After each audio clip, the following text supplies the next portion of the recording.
all. Evening, everybody. Noodle Thumb here. Today I've got for you ABUS EC750. This is a dimple lock.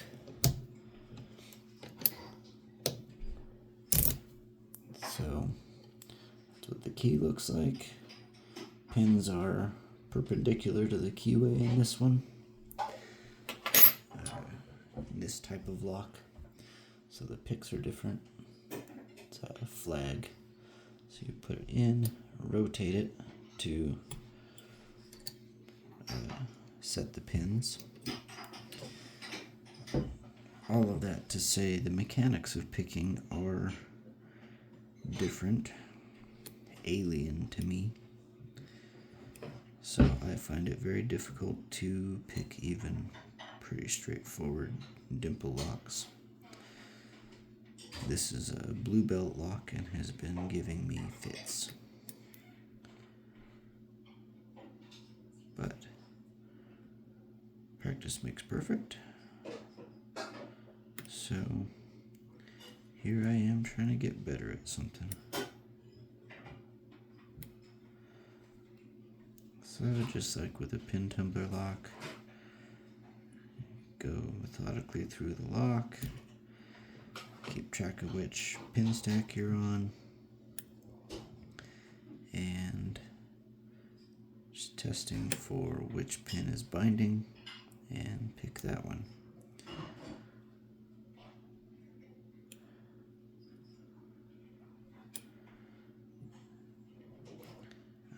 Testing for oversets is the same. I overset this one a lot.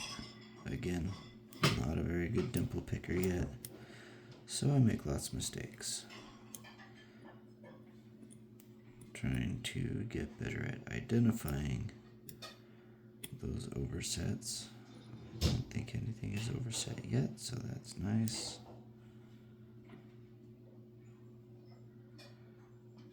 So 1, 2,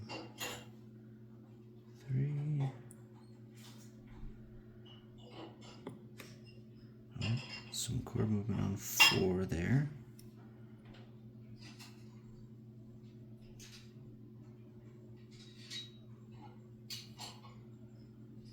5.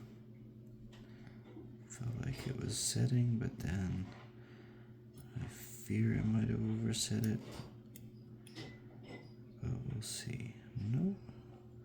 So here's 1.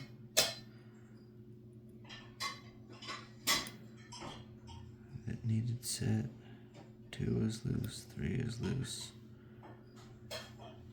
4 feels good still.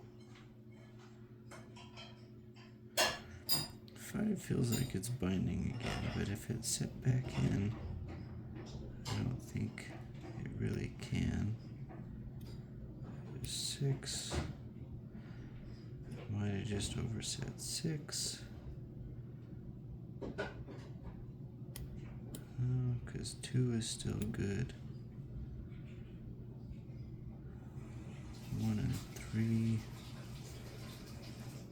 need to be set sky high.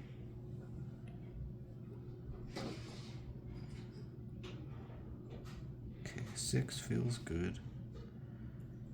5 feels good. 4 I might have overset just now. I'm not sure. Okay, 1, 2 feels good. 3, I'm just trying to basically put as high as I can get it because I know that's where it needs to be set. Same with 1, as long as that key pin comes down, I haven't overset it.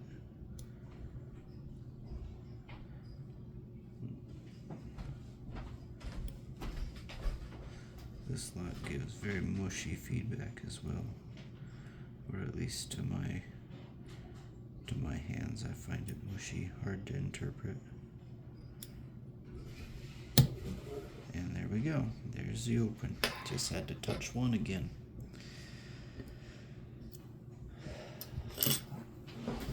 Alright. Rearrange myself for gutting.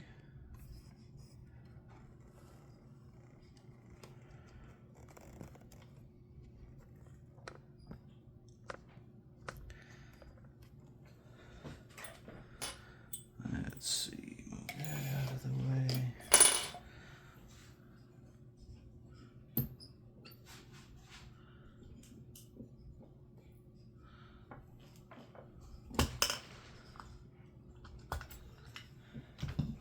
This out the way.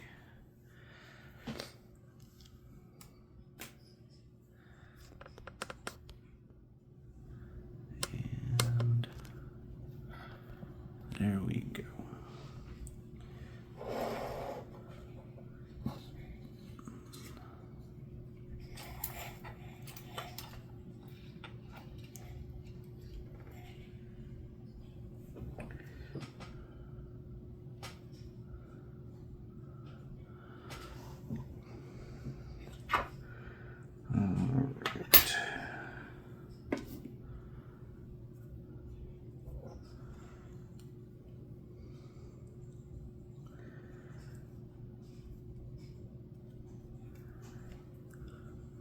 Least favorite part of Euros. Taking off the C-clips. I never like bending metal like this. I'm sure there are people who are better skilled at it, who can do this neatly and without much fuss. I am a little bit ham-fisted sometimes at it. Okay.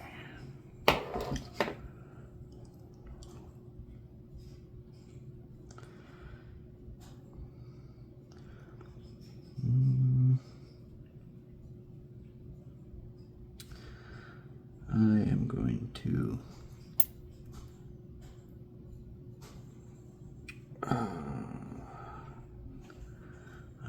to partly remove the core before putting a shim in there, as I was preparing to put a shim in there, which means I can do one of two things. I can redo the whole shebang, or I can take the opportunity to show how you shim pick. I think I'm going to do that.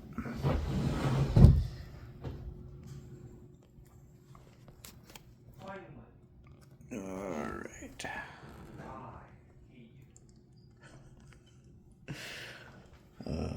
That's my son gaming in the other room.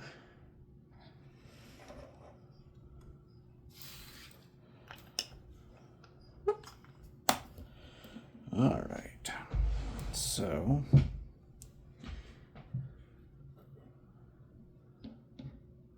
to shim pick a lock,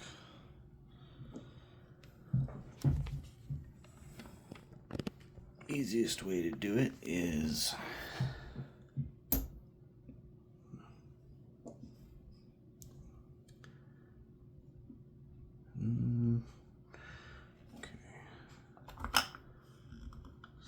scooch this back.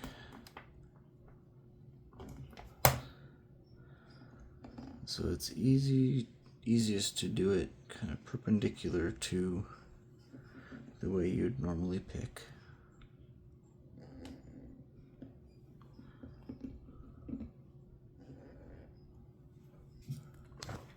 Scoot my light back.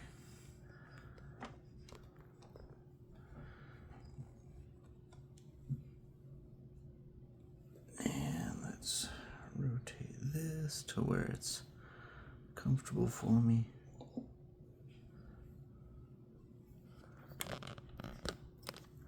And aim that where I want it to be. So all I'm doing here, I'm not providing any tension. I'm trying to push the shim in farther and farther with each pin that I pick. So what I like to do, measure how far in the lock I should be for the next pin.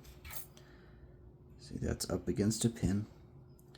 This shim is the same length. So my pick should be right around there. So put the pick in that far, just shimming past the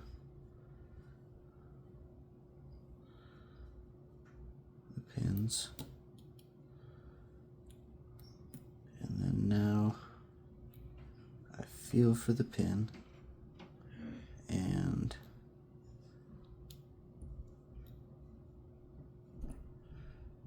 ideally I should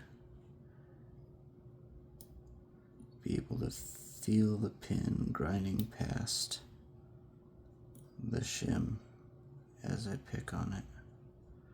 I don't feel that right now.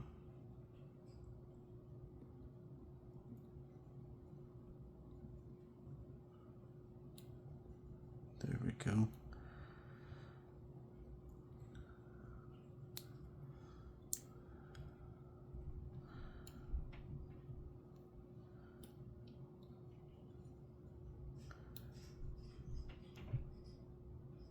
Additionally, because the core is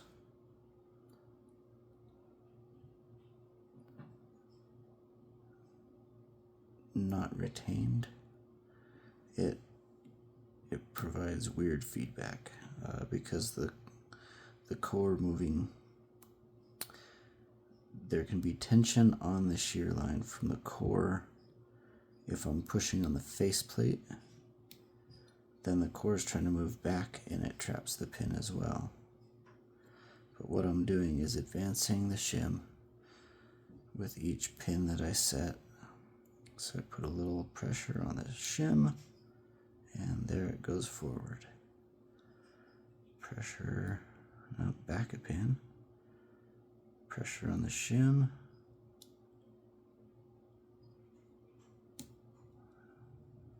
And there it goes. Forward. Back one pin. And there we go.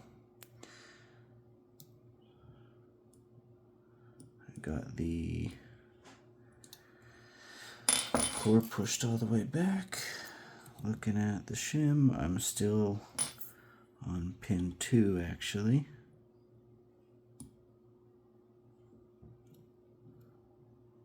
So now I can do one of two things. I can either, I really want to get this shim all the way in.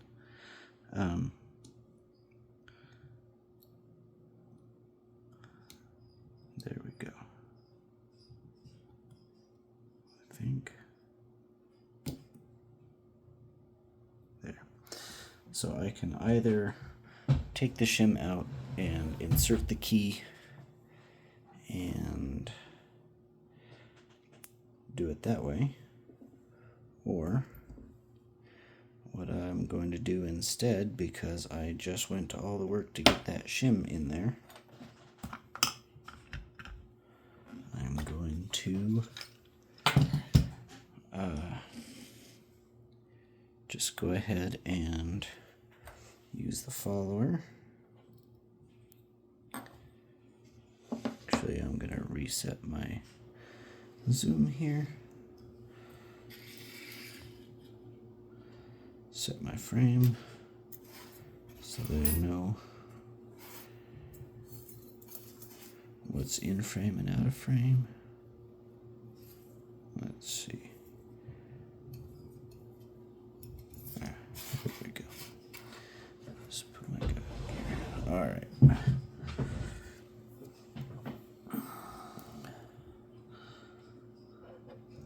So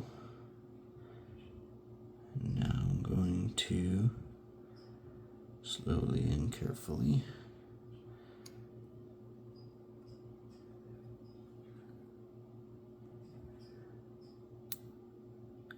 turn the core a little bit. I'd like to advance the shim as I go, but it's not gonna go. That's fine.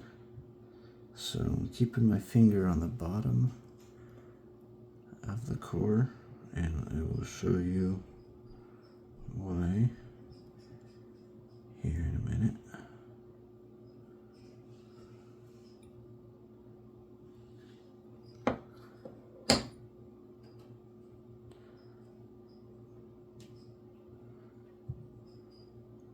Because there are passive pins, you can see there, in chambers 2, 3, 4, and 6.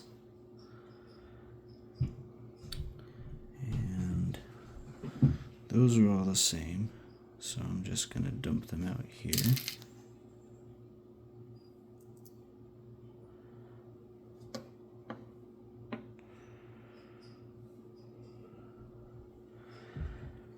And since this core has a cutout on one side and not on the other, it's asymmetrical and likes to try to roll this way. So you can't just set it down carelessly like you do some cores.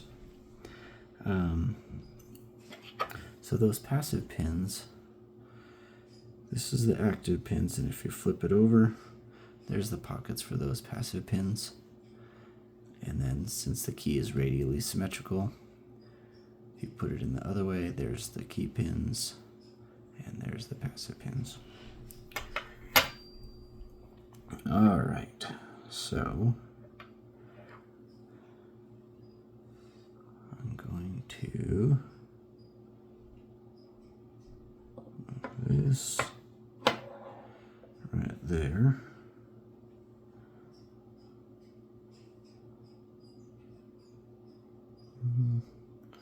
Nope, I'm a creature of habit.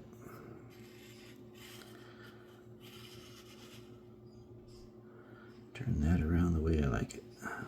Okay. So, key pins. Oh, I just knocked it back in.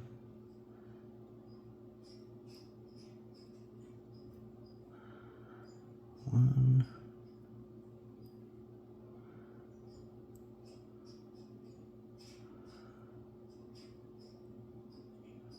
Two.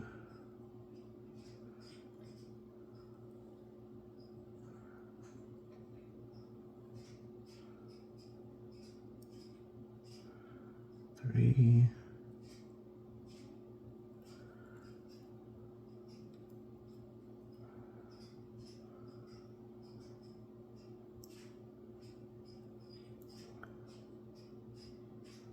Four.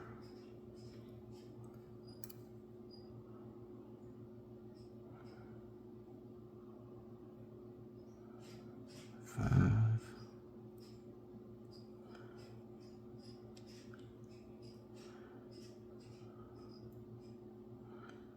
Six.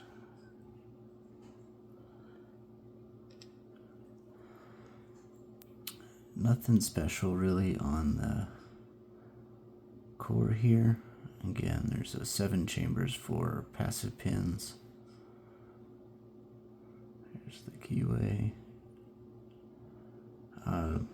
There's no milling or anything on here. Not supposed to be.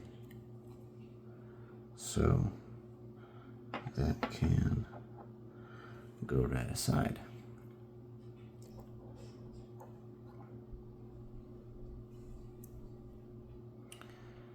Now the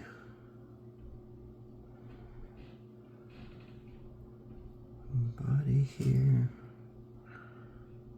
Let's take out my shim.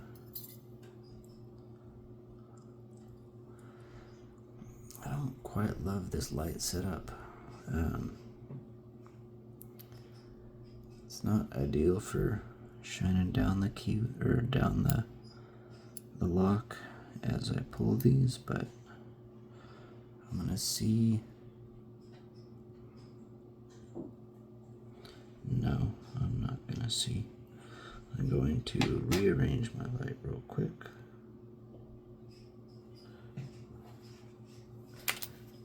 You go there. You go there.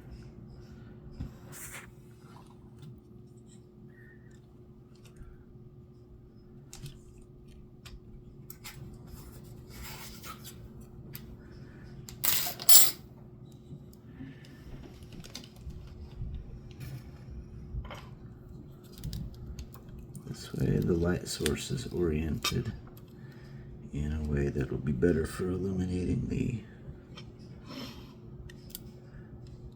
QA, or the QA. It'll show the pin chambers. That's what I'm looking for. I don't know words. Not like I'm a linguist or anything. Okay.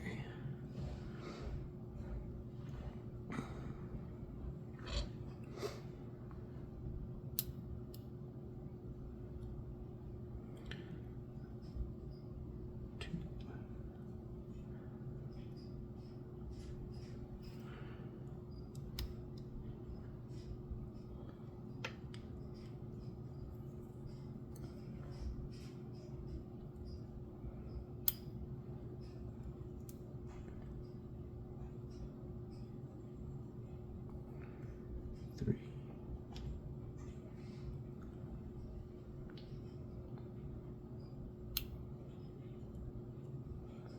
4.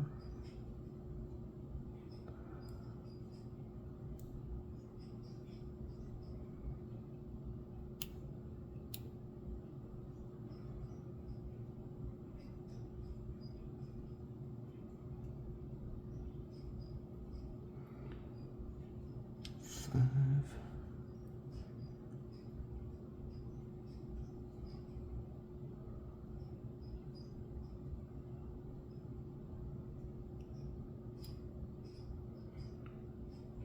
And 6.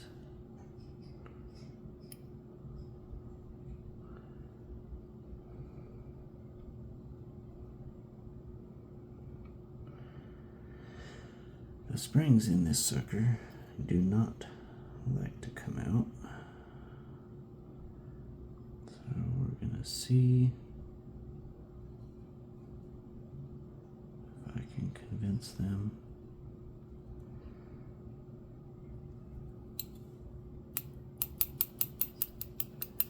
Gentle taps. Nope.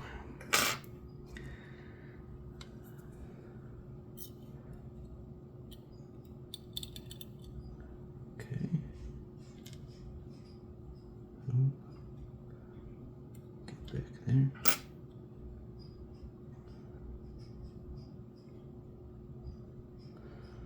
Bah. Okay.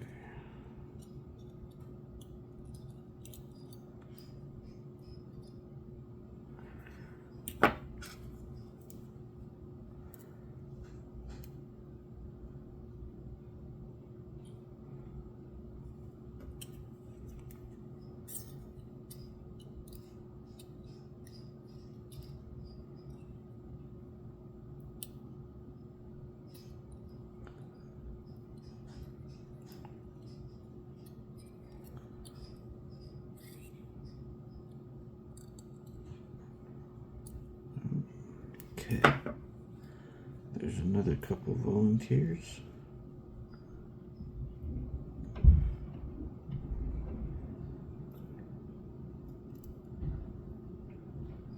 Oh, he's shy now. Nope, went back in. All right.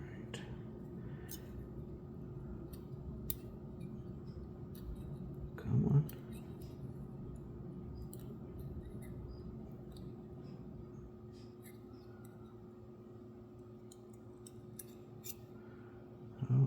Okay, there's that one.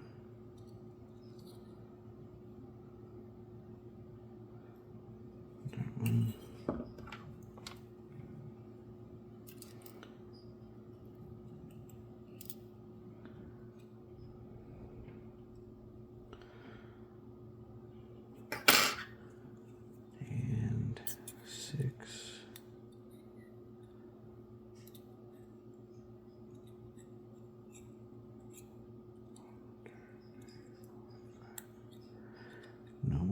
couldn't get the spring out of that chamber. It was already out. I cannot count. Oh, there it is. Oh, there it is again.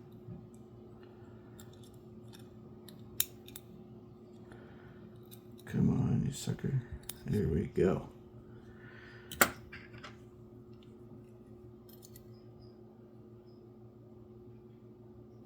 All right. Nothing special to see in the lock body here. Move my lamp back. Just your typical half euro, no sideboard. There's a groove for the passive pins.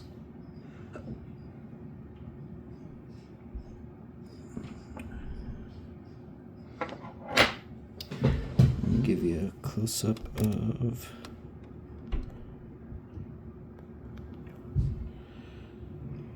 the pins themselves.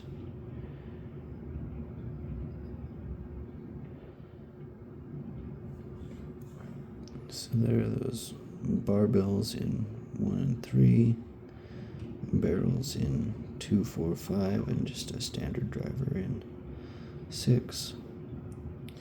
These tapered sections, barrels on the key pins, make it a little easier to overset, coupled with the thin sections of the barrel. So that's, I guess, a special feature of this lock. Maybe why it gave such muddy feeling feedback. Anyhow, there you have the ABUS EC750. Have a good one, everybody.